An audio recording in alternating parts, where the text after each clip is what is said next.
Welcome to episode 12 of the New Breed Podcast. Coming to you live and pre-recorded from Mom's basement. I am one of your co-hosts. I am an old school of a dog Browns fan. I am Mike Mitchell, and this is my co-host.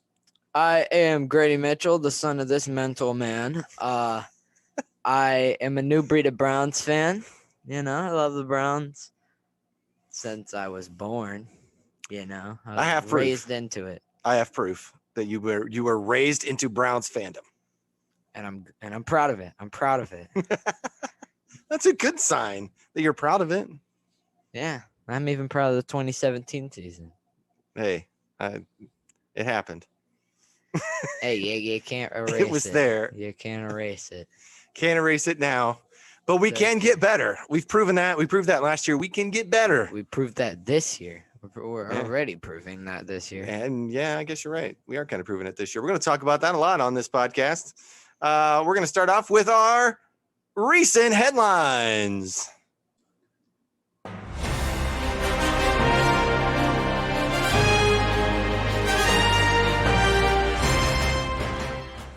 We have not recorded for more than a week, and so we're a little bit behind on our headlines. Don't be mad if you've heard this before. Just roll with this. It'll be okay. I promise. Starting off, we want to go back and realize that Browns tight end David Njoku's $6.013 million fifth-year option tender for 2021 is now guaranteed. Article in the show notes is from Mary Kay Cabot, Cleveland.com. What does this mean for the Browns, and what does it mean for David? I know I've added him into Tweets of the Week later because I feel like he was getting some heat over his guaranteed $6 million and his lack of production. But I believe he sounded off earlier today, and we're going to take a look at that. What do you think? I mean, I'm glad that he's coming back. You know, he was really big last year. About second half of the season, like everybody was like, "Oh, David Njoku's tight end number 3 at the beginning of the season." He almost pushed all the way to that number 1 spot, and I think that's great from him. I think it is. I think his blocking got better last year, and as soon as Harrison Bryant started having the drops and the fumbles, he stepped in and did a great job down the stretch. And as soon as Austin Hooper went out with whatever he had, injuries, COVID, you know, he stepped in pretty nicely there. I like it. So I like him a lot, and I like this 5th-year option. I do too. $6 million's fine with me. All right, cool. What else you got? The NFL draft of 2021 will look a little different because of the corona, but it can jumpstart Cleveland at crucial time. Host David Gilbert says, Mary Kay Cabot at Cleveland.com. Cleveland's turn at hosting the NFL Draft April 29th through May 1st won't be what David Gilbert, president and CEO of Greater Cleveland Sports Commission, originally envisioned, but he's confident it will jumpstart a struggling downtown in the wake of the pandemic. In many ways, I really believe that the relative impact of the draft that we're going to have may be even larger than it might have been with an event that was much larger in terms of numbers of people because of where we are in this pandemic, Gilbert told Cleveland.com. We're still planning for large groups of people to be traveling to Cleveland, all being done in a very healthy, safe space atmosphere, especially now with more people getting vaccinated. It was a really good article, and it was really well done. Mary Kay did a good job putting that together because talked about a lot about the financial impact that this can have on the Cleveland area. I know we had talked about traveling to the draft, live streaming from the draft, all those things. Unfortunately, the draft falls on a bad weekend for us. His local soccer club is hosting their tournament that weekend. As a parent of said child in this club, we have responsibilities as far as working the tournament. So If we could, it would be to go up Thursday night, and that would be it, because we'd have to be back Friday to start work at the tournament. So it's going to be a rough weekend for us. And I have to go to school. Technically, Maybe. yes, you have to go to school. I could get you out of school for that, but anyway. Day off of school. Just We're because- still probably going to live stream it. It Going to just might be Cleveland. from Mom's basement. Yes. I'm just saying. Mom's basement strikes again. So look for that. Hope you guys that are planning on going to the draft and being there in person, please be safe. Please use Ubers and cabs if you can, and be safe up there. Have a good time and enjoy it. Enjoy picking at 26 for a change, Browns fans. That's what I got to say for you. Next up, corner J.C. Horn at Wow's at his South Carolina Pro Day, and he's met with the Browns. Jeff Risdon, BrownsWire.USAtoday.com, said that Horn, the son of former NFL wide receiver Joe Horn, put on a show at the Gamecocks Pro Day. The Browns, like all 32 teams, were in attendance in some capacity, but the Browns already know Cleveland already knows Horn and his prodigious talents as well. Horn admitted he's already met with the Browns at least twice since the draft season started. The Browns have also been meeting with some other gentlemen as well. I heard today, and this one kind of makes me, I don't want to say cringe. It makes me want to listen close, turn my ear towards it, But Kwity Paye from Michigan has stated that he has had more than one meeting with the Browns. Now, in reality, I believe that if the Browns are serious about Kwity Paye, they're going to have to trade up in order to get up to take Kwity Paye. Like to 14. At least, if not 4. Because there could be somebody early that wants him really in a bad way. Yeah, it's just all about looking at all the other teams and what they are looking for. And so I one of the things that I saw and kind of commented on in a tweet, because everyone was oohing and eyeing over J.C. Horn's 41.5-inch vertical. Like, oh, look at this 41.5-inch vertical by corner J.C. Horn. You guys remember that there was a Donovan Peoples-Jones that jumped 44.5 last year? Yeah, a whole 3 inches farther than J.C. Horn, which means he could catch a football over J.C. Horn. Let that sink in. It'll happen in training camp. If they get J.C. Horn, It'll happen. Post him up. And even if we don't get him, he'll still do it. Obviously, we're really looking forward to the draft, and who knows what could happen, right? I personally, I look for us to trade back out of the first round. I don't look for us to trade up. I don't see the analytic minds of Barry, Podesta, and guys like that trading up to get a player. However, I will say this. They did not push as hard for a big name free agent defensive end or edge yet. They got Tack McKinley. It's on basically a kind of a prove it deal. It's only $8 million tops. They have talked with Jadeveon Clowney, which we're going to talk about here in a minute, but they haven't signed that big name.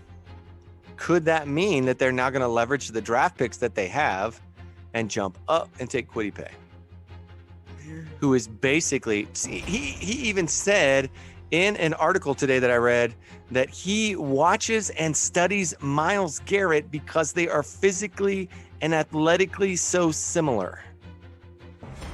He's not wrong. Would that be scary? I'm telling you, that would be scary. I would not want to be an offensive lineman facing the Browns next year if that's the case.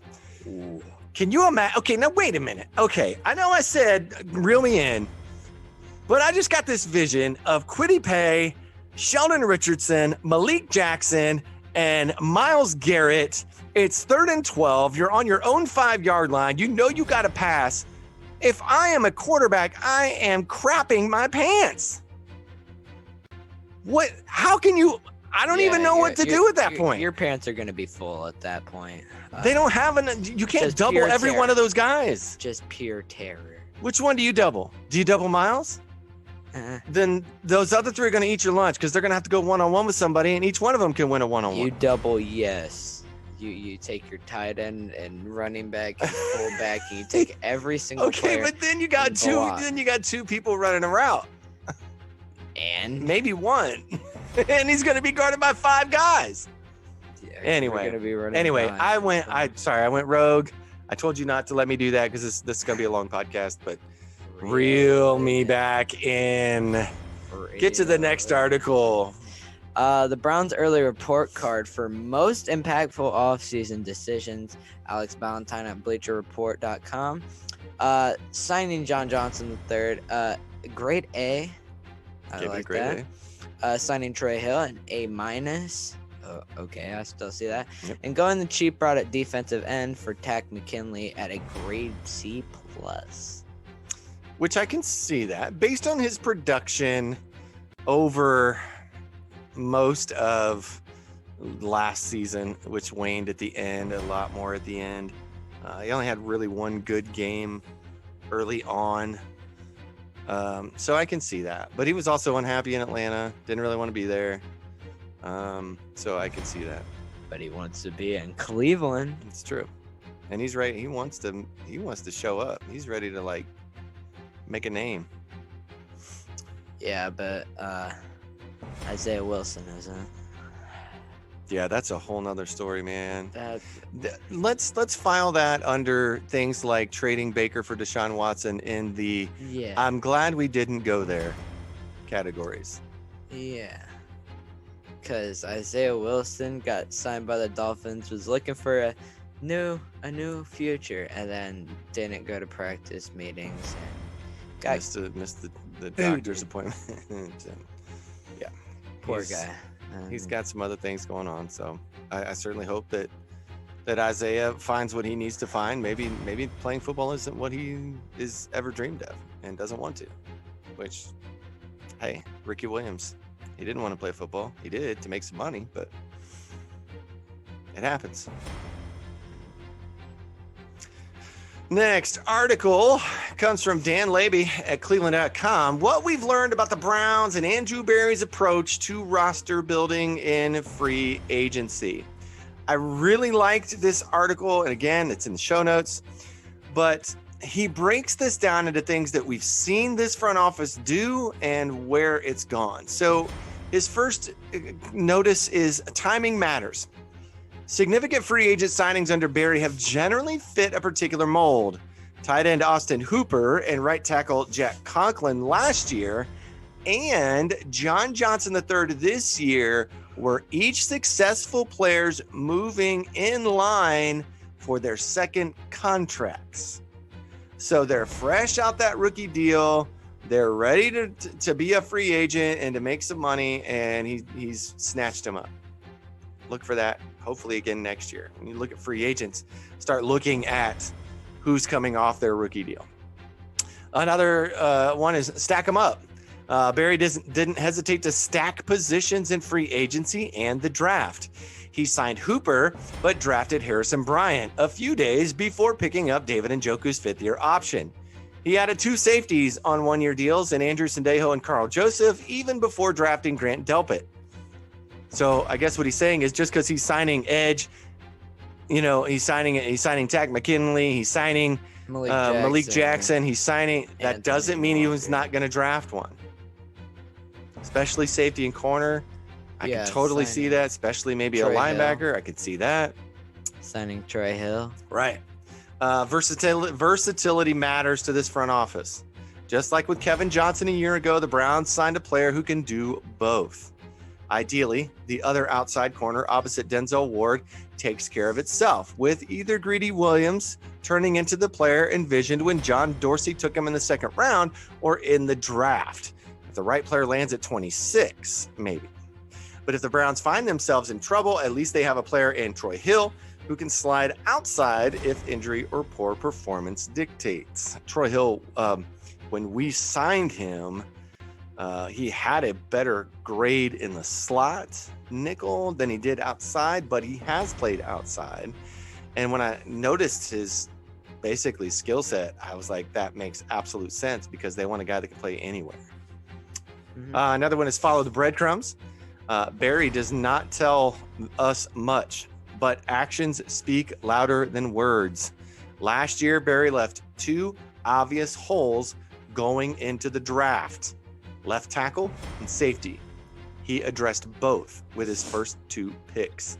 So what are our glaring holes this year? Corner would be one, because you've only got Troy Hill, Grady, if he's healthy, and Denzel that you're actually aware of in that starting group, right? Edge. And if you want to play with 3 or 4, we don't have a lot of depth at edge, so I think edge puts us out there for that. Yeah. Maybe safety. Safety somewhat. You know, because you don't Ronnie. know. You got Ronnie. You got Grant if he's healthy. And if not, John. You've got John Johnson and Ronnie Harrison. That's it. You got John Johnson, Ronnie Harrison, and Sheldrick Redwine. And Sheldrick's still there too. That is it. I'm kind of talking starters, not necessarily backups, but yeah. Yeah, but Sheldrick played starter for us. Yeah, because he had to, because Andrew Sendejo was awful. Yeah, but and we lost guys repeatedly. Wasn't he a big role in that Steelers win where Miles he had a pick? Garrett He had a pick? Where? In the playoff game. Yeah, but I'm talking. I'm envisioning the Miles Garrett. 2019. Yeah, that game. I don't even remember that game. But I've blocked it from my memory. I think I think I remember somebody hitting one of their wide receivers so hard, and then my friend KJ, he came up to me at school the next day and he was like, "Nah, your players were cheap shotting on my guys." Watch the tape, KJ. Watch the tape, kid. Moving on. What do you got? Free agency pass rusher Jadeveon Clowney visits Browns. Nick Shook at NFL.com. Clowney visited the Browns on Wednesday. Cleveland pursued Clowney's services last offseason when the Browns had cap space to spend and a reason to add edge rushing talent. The Browns offered Clowney a 3-year, $57 million deal. Rappaport reported. That's weird to say. Ian Rappaport. Rappaport. That makes it better. Rappaport doesn't. No, that's not good. Rap sheet. Just say rap sheet. All right. Their attempt to bring him to Cleveland fell short, though, as Clowney turned down the offer, and former number 1 overall pick ended up signing with the Tennessee Titans, where he failed to record a sack in a disappointing campaign that ended early due to injury. I mean, it's either draft Quiddy Pay or get Jadeveon Clowney. So you're getting a good one out of either. I don't. Okay, let's go back to that. I don't think they're drafting Quiddy Pay. If they want Quiddy Pay, they'll have to mortgage their draft and go up just to take a single edge rusher. I think they would rather build draft capital, because there is depth at corner and receiver in this draft, and they could move back. However, I don't see them giving away picks and money just to go up and take Quiddy Pay. Unless Quiddy Pay happens to make people mad and fall all the way to 26, in which case they'll run up to the stage with their card. But I don't really want Jadeveon part-time Clowney. I really don't. He hasn't been good for like 3 or 4 years.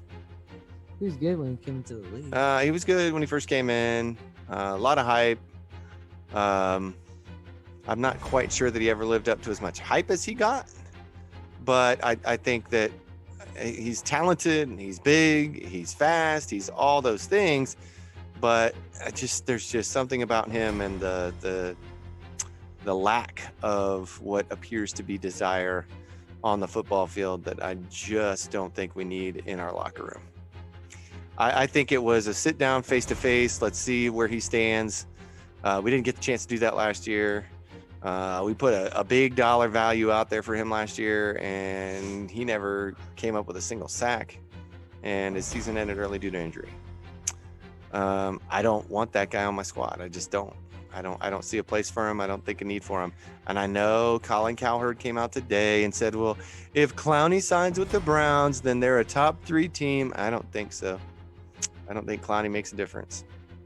I think Tack McKinley would beat him out at edge, and he wouldn't see as many snaps, and he'd leave. Or shut down and quit, which Waste of money. he's done that before. So Makes it a waste of money. kind of is. Ooh. And speaking of our final article here within recent headlines, I'm still, and I said this earlier, I don't hate it. I just don't understand it. I'll let you have your rant. I'll be So over here to the you side. let me have the rant. The article, 2 offensive free agents still available that the Browns should target, by Rocco Nuochi at brownsnation.com. Articles, the link is in the show notes. His number 1 player that is still available in offense that the Browns should target, Alejandro Villanueva, offensive tackle. My comments exactly were, what? Why on earth would Executive of the Year, AB, take another offensive tackle or any more offensive linemen for that reason? So part of our free agent signings, one inclusion was Greg Senat, or Senate, however you say his last name, which he was on our practice squad and stuff before. We signed him. We just signed him away from the Cowboys. We have Alex Taylor. We have still have Chris Hubbard. We still have Jack Conklin. We still have Jedrick Wills. That's 5. 5 offensive tackles to play 2 positions. And you want us to sign Alejandro Villanueva. And 2 of those guys were solid starters, one of which put up some pretty good numbers at right tackle. I'm not saying he's, Pro Bowl worthy just at that point, but it was pretty good numbers for a right tackle. So you're telling me that you want to sacrifice one of those big names to get Alejandro Villanueva? Because you're going to have to cut one of them. The one that you're probably going to cut would be Jack Conklin because he's the only one making any money. The rest of them are making either league minimum or their rookie deals. Mm-hmm. I do not see Anthony Berry in this front office doing that or making that decision. The second player is almost as bad. The second player, he says, is Darren Fells, tight end. I just now realized you said is almost as bad. Again, what? Our tight end room is packed full of people already wanting the ball, and you want to add another tight end? And if they were going to add one, if this was part of that process, if this was part of the list, we need another tight end. Hey, we need another tight end. Then they probably would have gone after Kyle Rudolph, who came from the Stefanski system and knows Kevin Stefanski and would have fit in perfectly. Yep. But again, who you giving up? Who are you going to give up? Can't give up Harrison. You're not going to give up Harrison. He's on a rookie deal. You're not going to give up. You're not going to give up Carlson because he's a great blocker, special teamer, and he's cheap. You're not going to give up Njoku. So you're going to have to. You just signed him. Yeah, you just gave Njoku a guaranteed $6 million in his 5th-year option. So now you got. So now you're basically getting rid of Austin Hooper for Darren Fells, and that is not comparable. That is terrible.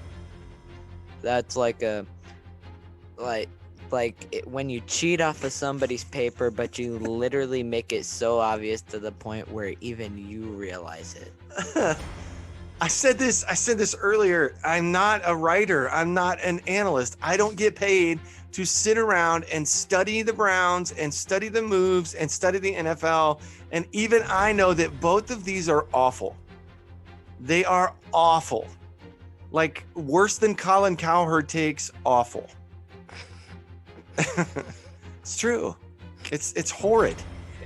I can't believe someone put this on a piece of paper or typed it on a computer and said, "Yep, that's what I'm going with. That's my story, and I'm sticking to it." That's like saying the Indians are going to win the World Series this year. Yep, Indians are going to win the World Series this year. You watch. Write it down. As much as I would love it, they ain't going to win the World Series this year. They're going to have trouble even competing in the Central. So, anyway. That's all we really have. Check out the links to all of those articles are in the show notes, so check those out. You're welcome to see those for what they are. Read them yourself, glean through them yourself. I could have been hard on Rocco, but I like his stuff. That one kind of caught me wrong, but yeah, take a look at those articles, and that has been your recent headlines. Yes.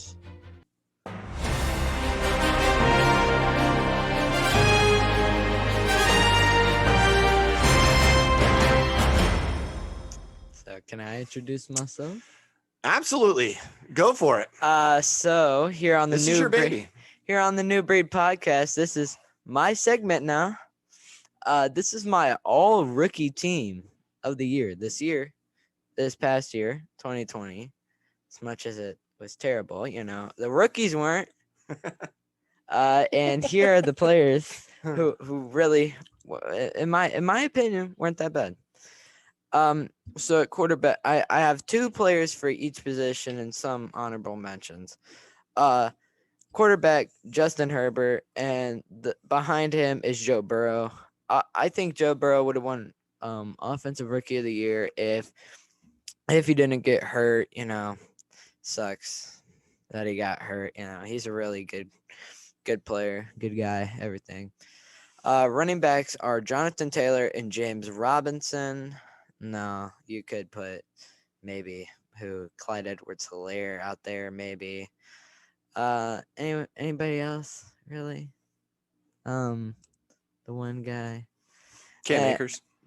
Yeah, Cam Akers. I heard somebody say something about Cam Akers. Yeah, all those guys are good, but those are my top two.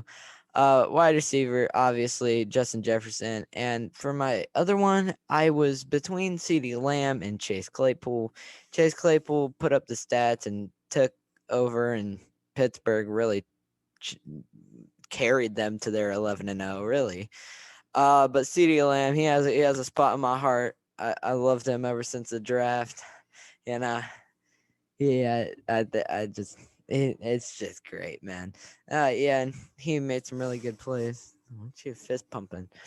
Anyway, my tight ends, my boy Harrison Bryant of the Cleveland Browns.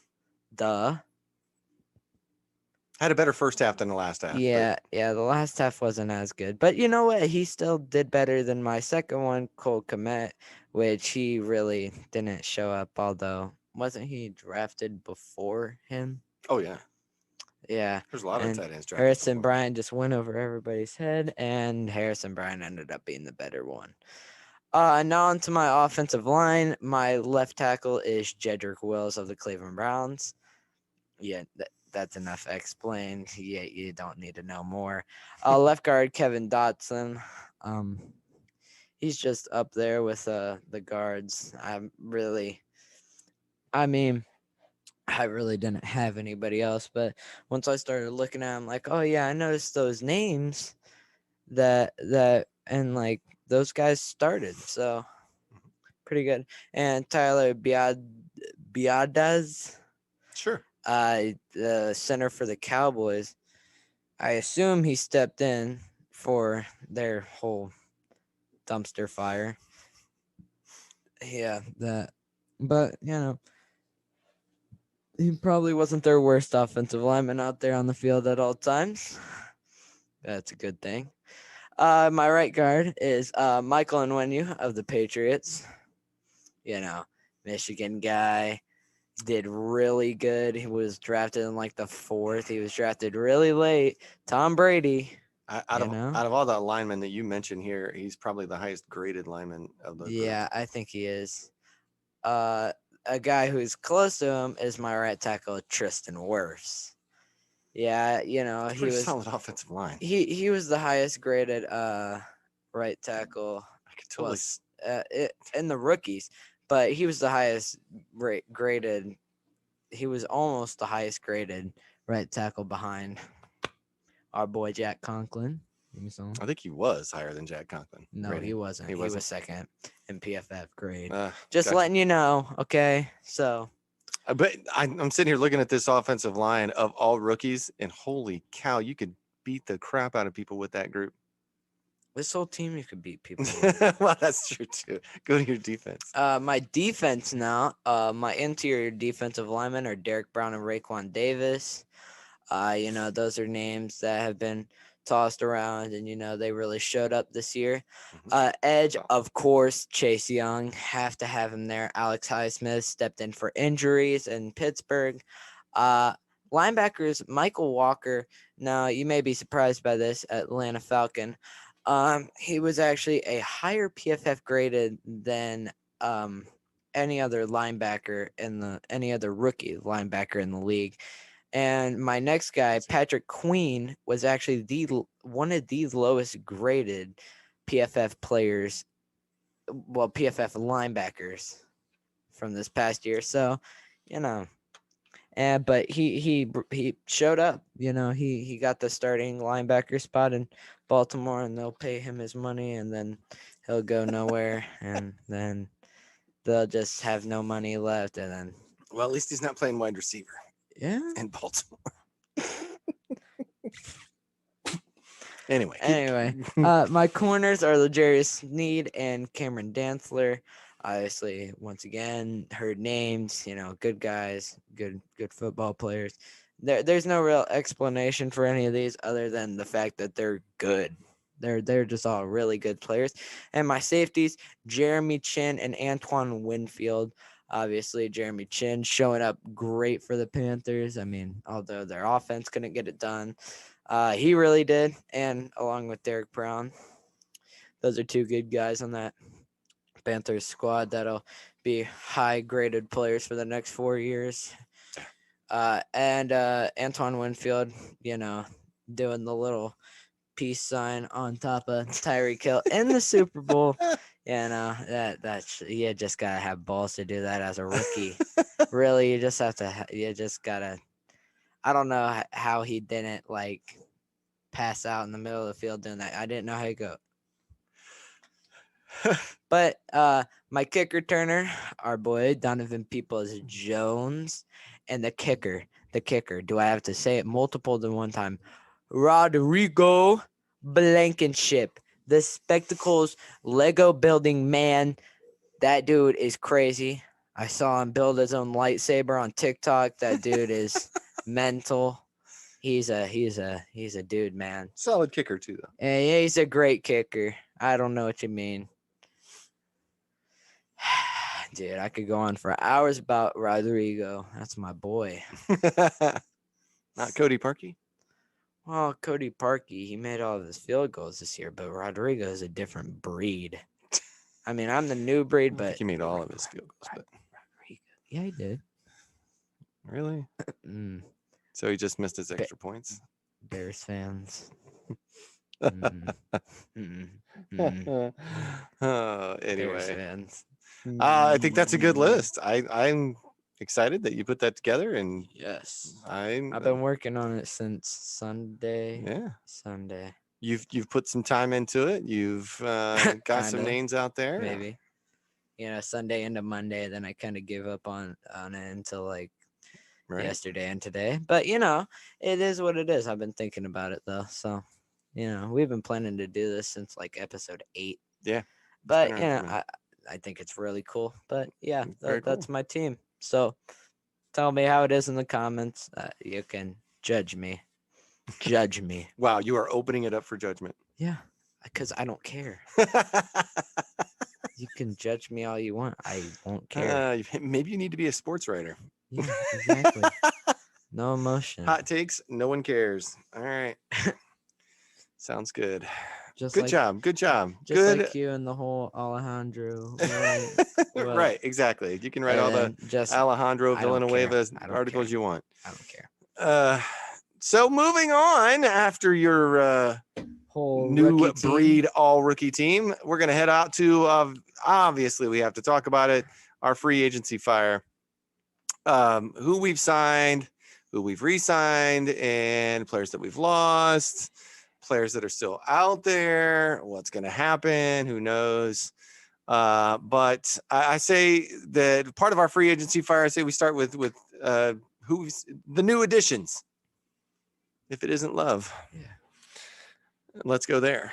Starting it off, obviously got an grade A from many people. John Johnson, the third at safety. What do you think? Yes, I love this pickup. You know, he did great last year. He really showed up. I mean, he's done great in all of his years in the league.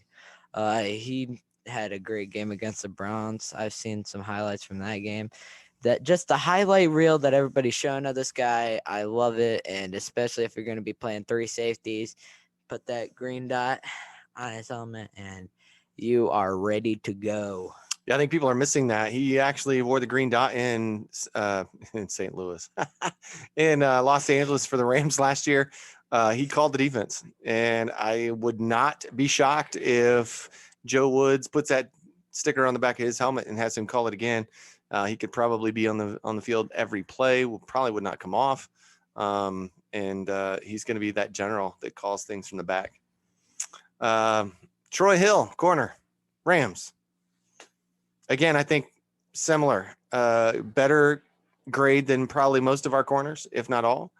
And versatile, can play outside, can play inside. We needed it. We needed a guy that can do more. We needed a corner bad, especially if, like, say Grady is like, hey, Grady's back, and then like he plays in training camp, he's all okay. But then, like, that third game, he makes some weird tackle and messes with it again, and it's all jacked up after that. And then you slide Troy Hill Then out. Troy Hill is your number one guy. Unless you draft one. Unless, I mean, you might draft one, but, you know, nothing wrong with depth. True. 3-year deal. Like it. Malik Jackson, defensive lineman from the Eagles. Like it. Defensive tackle. Of course, we got rid of, I'll say it later. I don't want to say it twice. We got rid of our boy. Yep. I don't want to say. I will say that Malik Jackson is a better grade than Larry, unfortunately. Yeah. As much as we love Larry, he's got a better grade than Larry. But yeah, I like this. I don't know. Smart from AB, our boy. Anthony Walker, linebacker from the Colts.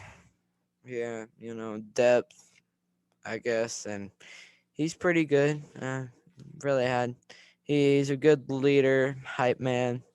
You'll love to see that on a field, especially at a linebacker. I could see him bringing the best out of our young linebackers. And we'll get there in a minute, but we re-signed Malcolm Smith as well, and I think that's part of that equation. Malcolm Smith and Anthony Walker are going to be leaders in that linebacker room, and those young guys are going to either have to step up or get out of the way. And you put it to him, man. I hate to say it, but there's a lot of special teams play coming up for those guys that can't do it. Jack McKinley, edge. It makes sense. We need depth bad. I know we're not gonna re-sign Olivier Vernon. I know it with my heart and soul. But yeah, Tech McKinley, obviously cheap, easy. Didn't want to be in Atlanta. You know, he just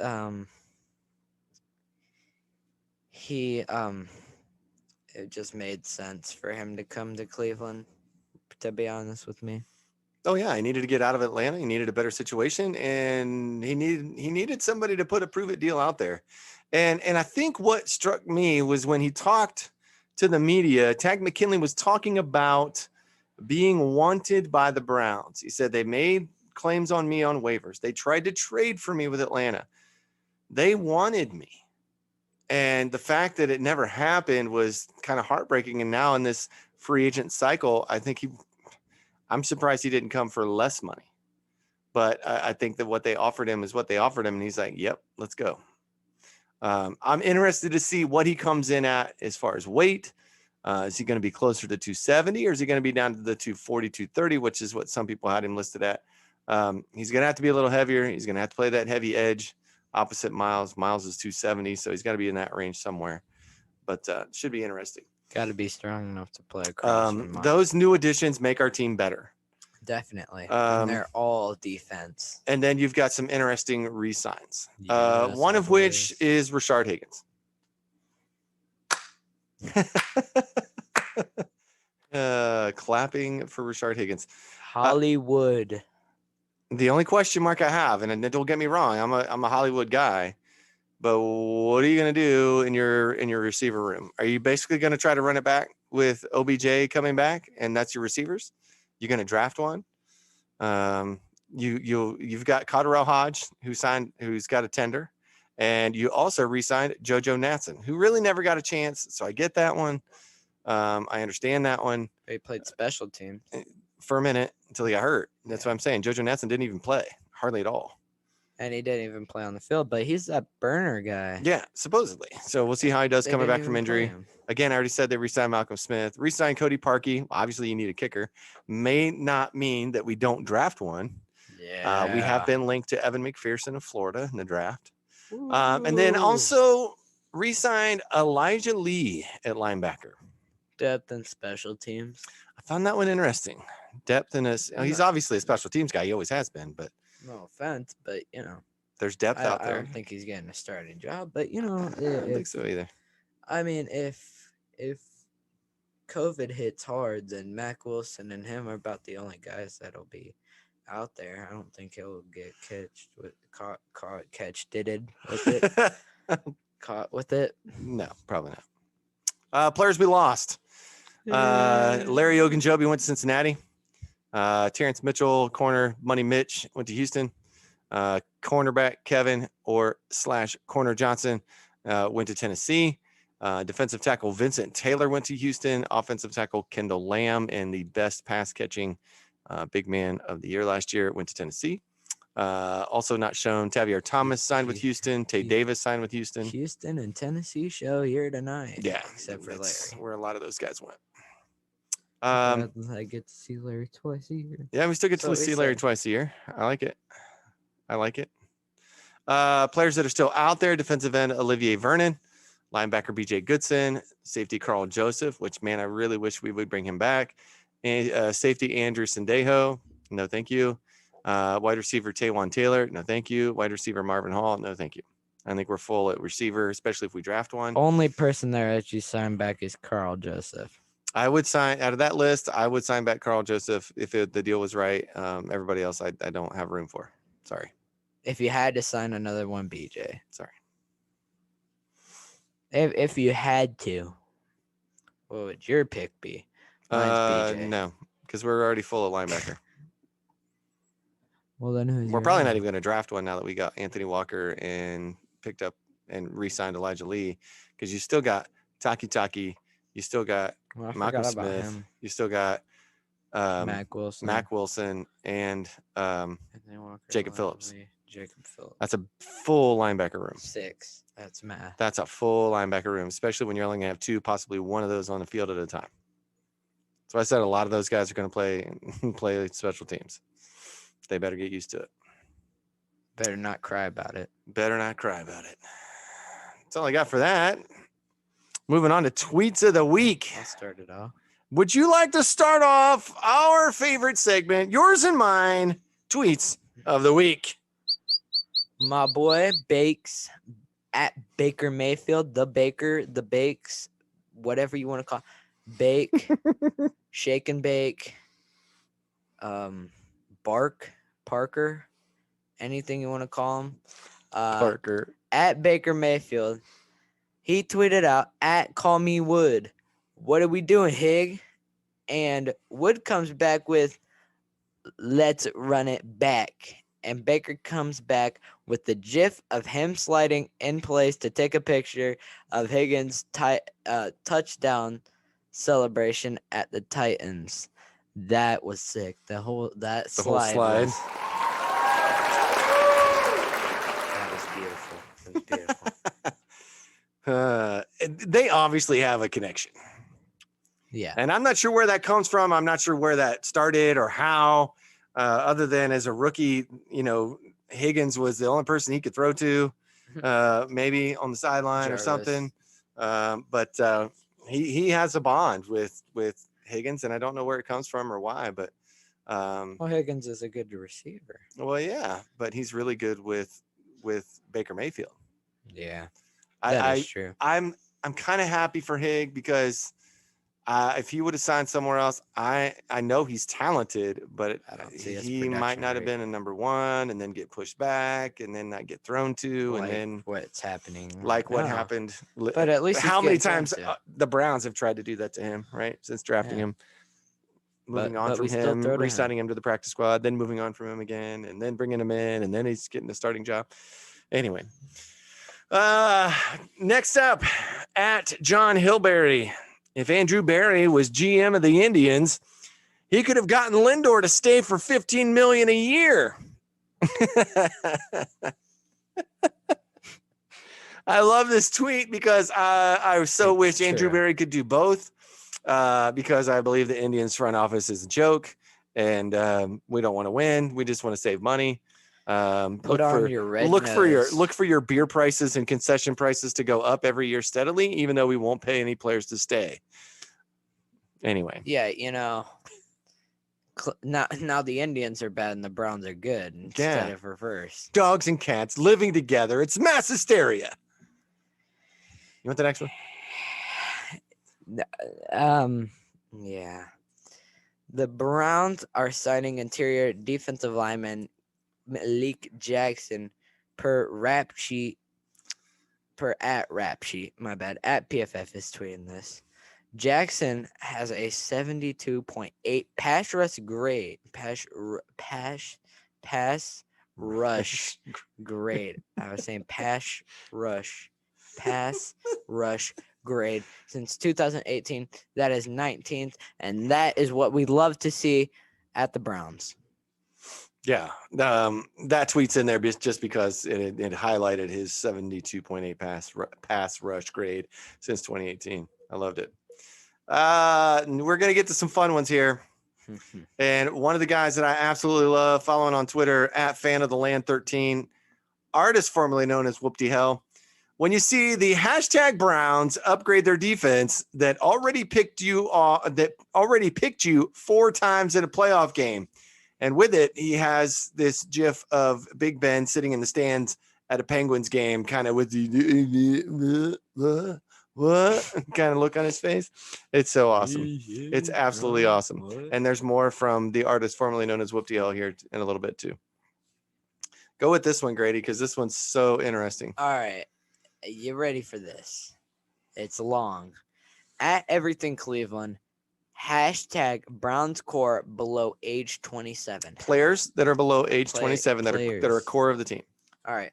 Baker Mayfield, Nick Chubb, Kareem Hunt, Austin Hooper, Jack Conklin, Wyatt Tiller, Jedrick Wills, Myles Garrett, Denzel Ward, Ronnie Harrison, John Johnson, Harrison Bryant, Grant Delpit, and Donovan Peoples-Jones, David Njoku, and Tack McKinley. That should be 26 if I count. No. Right. 16. Sure. 16 if I counted right. That's a lot. It's a lot. And he says, be very afraid. And you really should, because those are young guys and they're going to be here for a little while. That's why I don't really honestly do not look for him to start adding free agents that are 32 plus years old. He's like just not going to do it. He's not going to go for Richard Sherman. He's not going to go for Jadeveon Clowney. He's not going to go for Alejandro Villanueva. Kyle Rudolph. Could have gone for Kyle Rudolph, but that would have worked. I think he would have worked in that tight end room. But anyway, next up, Orange Pants Report. Obviously, my love for the Orange Pants goes back to the 70s and my love of Brian Sipe. But at Report Pants, I think it's time for the hashtag Browns fans out there who wrote articles and made podcasts about how we had to consider trading for Deshaun Watson to admit they were wrong. Quit looking for solutions to a problem we haven't had since the day we drafted at Baker Mayfield. Well said, well put out there. Again, I don't need us involved in MassageGate or whatever. I think that's a tweet coming up here too. But anyway, well done. Yes. You want the next one? Mikey Superfly Stimmy Snuka at Mikey Shreds with 2 Z's. I'll have you know. Good players from good teams are joining the #Browns, telling reporters it's because they want to win. And if you're a lifelong Browns fan under the age of 60, that's an absolutely preposterous. Preposterous. Why did I add it? Preposterous. Preposterous notion. Preposterous notion, and I love it so much. So I love this tweet, and I think that you could actually go, what I say, 40, 45, maybe even 50. Because I mean, I'm a lifelong Browns fan, and I remember winning. I remember going to AFC Championship games almost every year, or so it seemed. I remember, Bernie. I remember the Cardiac Kids. We weren't awful. We didn't go to a Super Bowl, but we weren't awful. We weren't 0-16, if that's what you're trying to insinuate. We had bad down years, but not anything that bad. But yeah, anybody under 40, you haven't had a lot to look forward to. So I feel bad for you, and I'm happy that you are getting to see a winner. I appreciate it. Make me cry.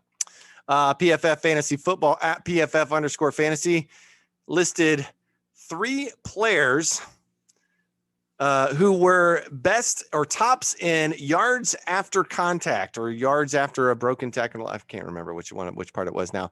Mike Davis, 27%. Mm-hmm. Nick Chubb, 27%. And Kareem Hunt, 26%. Mm-hmm.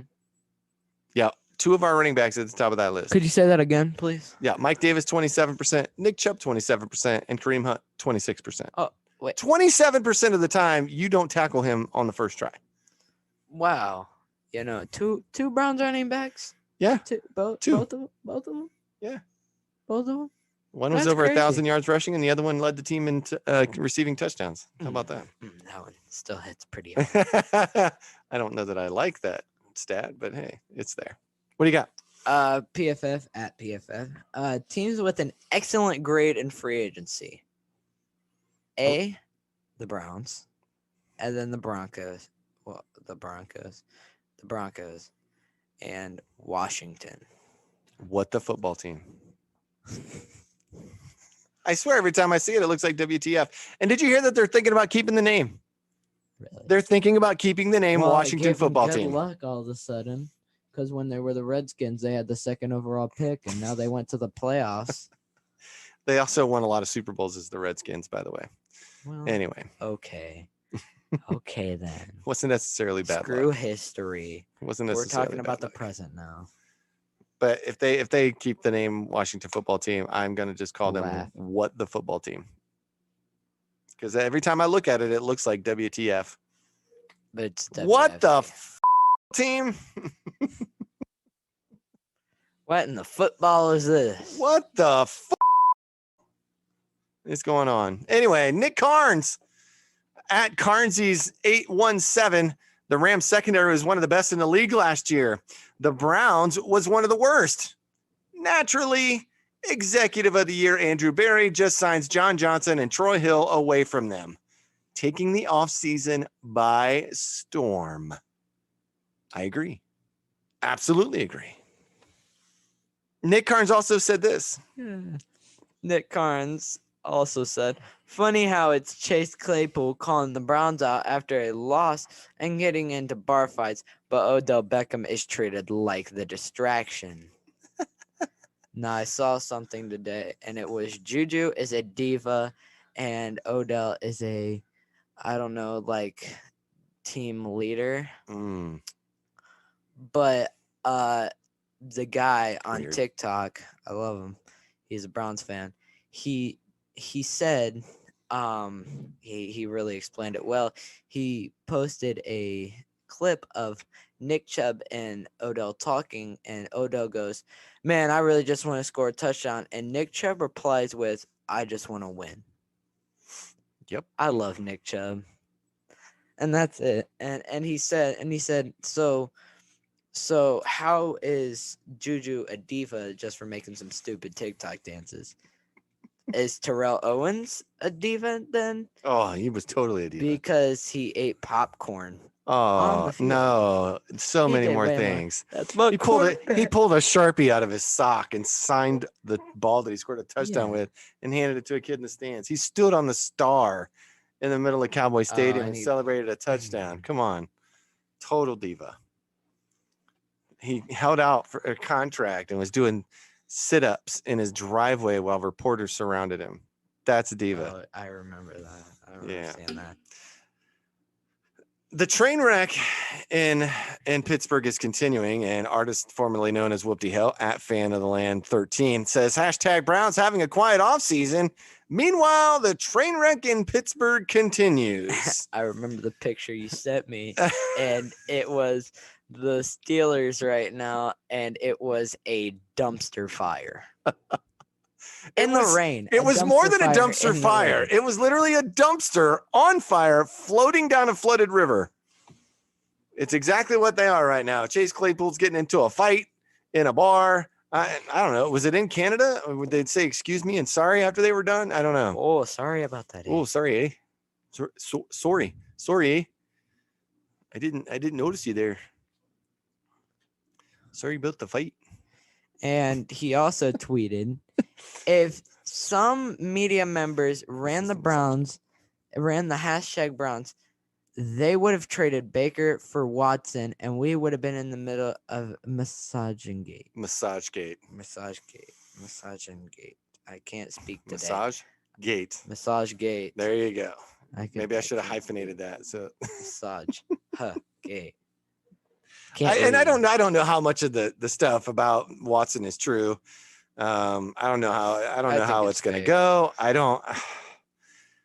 don't know anything about the details of it. It doesn't seem like Watson and his representation are real concerned, even though there's a ton of them that are coming in. Seems like it was not. It's not solid. Does that make any sense? Anyway, one of my favorites, Adam Schefter. I literally saw this tweet and was like, ooh, a statement from the Bears. And so I go and I look at the tweet that he quoted, and it's from the Chicago Bears at Chicago Bears. And all it says is QB1. And it's got a picture of Andy Dalton. Now I know. Oh, man. I know you haven't had it the best in recent years, Bears fans. But let me tell you, as a Browns fan, to my Bears fans, that ain't it. Andy Dalton is a serviceable quarterback. He is not it. Good one. He is not it. I think you would have. You're literally going with Andy Dalton over Mitchell Trubisky that you let go. And basically, you just put it on Twitter that your coach is going with Andy Dalton over Nick. And Nick won a Super Bowl. I am flabbergasted. And Can you imagine if that would have been like, okay, let's see. Wait, don't we play the Bears this year? I don't know.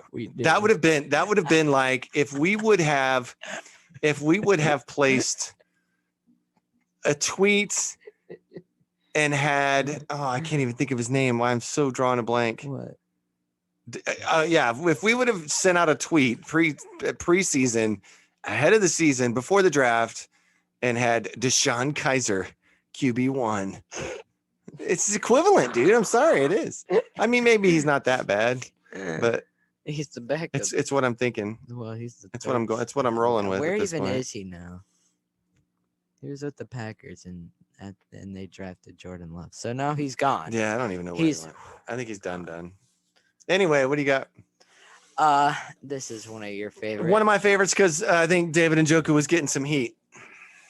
Chief David Njoku at David Njoku 80. I've been here with the 0-16 team along with a couple of my teammates. We've seen this ship turn around completely, and y'all think I'm content with reaching the playoffs in $6 million? You got me bent if you thinking I'm happy with that. F out of here. I think David Njoku set that record straight. And he's gonna play starting tight end next year. If he's gonna get angry, he's gonna push Austin Hooper right out the way. And Austin Hooper's gonna leave, and that. No, I bet you $20 that we won't be able to make an offer to keep David Njoku after he has a good year this year. Goes to the Super Bowl with us, catches a touchdown pass in the Super Bowl, maybe more than one. Gronk did it. He'll be our Gronk, and he'll get a huge offer from the team somewhere. The Bills. They need Who one. will swing and miss again. Anyway, that's our tweets of the week. That's really all we got. What's happening next? You're looking forward to the off-season workouts starting for teams with new head coaches. It's almost the end of March. That'll start April 5th. That's next week. Yeah, April 5th is next dang. weekend. April 19th is the start of off-season workouts for teams. Everybody else. April 23rd, last day of restricted free agent signing period. April 28th is the last day for NFL teams to match offers for the restricted free agents. And then April 29th through May 1st in Cleveland, Ohio, the NFL draft. I can take out that part where it says virtual again because it's going to be live and there's going to be people there and it's going to be a good time. So don't have any shout outs. If you follow us on Twitter, I'm going to put some links out there. I'm probably going to tag some of you guys that we tweeted with or that we talked about your tweets and let us know what you thought, if it's good. A lot of you guys are consistent tweeters, and we like to laugh at a lot of your content, and so we want to share that with the world. So if you want to give us a shout out in the comments, shout out in the notes, send us DMs. DMs are always open. Let us know what you think of the show, anything that we can do better. I'm starting to think about WTF, what the football. And every week, I think we should do a segment called What the Football, where we go, what the football, and put it out there and talk about all the bonehead moves. I like that. Like our Kyler Murray rant. That is exactly what I'm talking about. The Kyler Murray rant. The J.J. Watt signing with the Cardinals rant. Well, that's what started it. Don't even get me started. Don't get me started again. The Steelers that think they're actually still competitive. So funny. Oh, we need to find the ESPN post-free agency rankings. That would be What the Football. That's going to go on What the Football. Yeah. Wait till you get that. That's the teaser at the end of the episode. I saw something that said the team that really got beat by the Chiefs after they were winning 24-0, really signing with the Cardinals, and the DeAndre Hopkins and JJ Watt. It's not wrong. Not wrong. I really think the Cardinals are trying to do what we were doing as an organization about 10 years ago. We don't have a way our draft picks aren't really working out. So we're just going to continue to sign all these free agents, as many as we can sign. Yeah, and Isaiah Simmons didn't make my all-rookie team because he didn't show up this year. Yeah, he was trying to find his way for the beginning half of the year. So it's hard to do that with what they're asking him to play. Yeah, but he played like a lot of different positions. Yeah, though. Yeah, you couldn't pencil him in as safety or corner or linebacker because he was all over. Very talented guy, though. Yeah, very talented. Super athlete. Anyway, that's all we got for this episode 12. We appreciate you fans. We appreciate you for joining us and listening to us.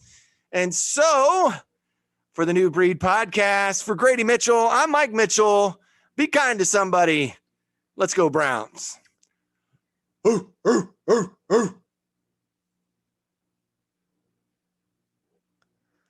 give me that look.